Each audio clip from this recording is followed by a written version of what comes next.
Mapagpalang araw po sa ating lahat. Ito na yung aking tanim. Dahil sa ulan, ang lalaki na. Sile, kamatis.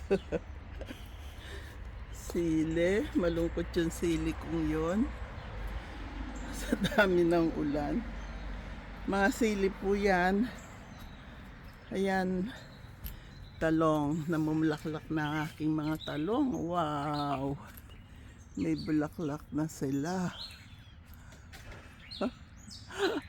Itong aking upo, mataas na. Yan, di ko pa kilala kung ano yan. Dahil mga buto po yan na pagsama-sama ko na. Pero ito, ang palaya yan. Ayan, mataas na rin. Talong na malungkot. Ayan po. Parang ampalaya lahat itong mga tumubong ito. Marami pa akong nilagay na buto ng ampalaya dito. Yan, mga talong po yan. Ampalaya, talong, ampalaya.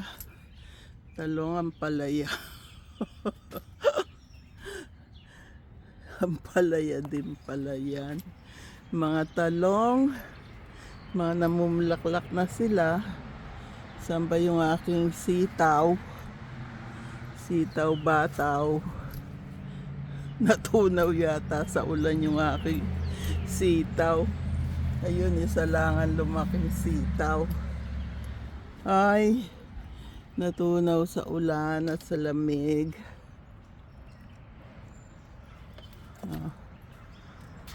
Wala na bang sitaw dyan?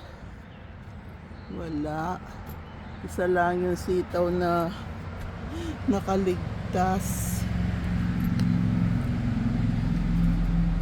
Doon po sa baba, naglinis ako ng weekend. Malinis na doon.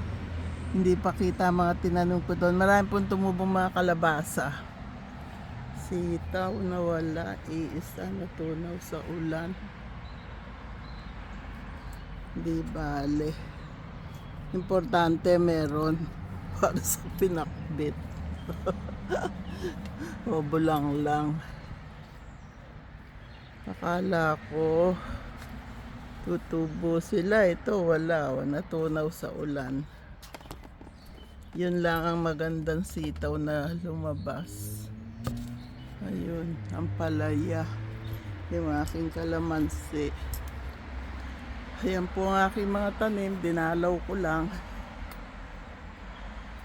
At para mapakita ko sa inyo ang aking mga pinaghihirapan pag weekend.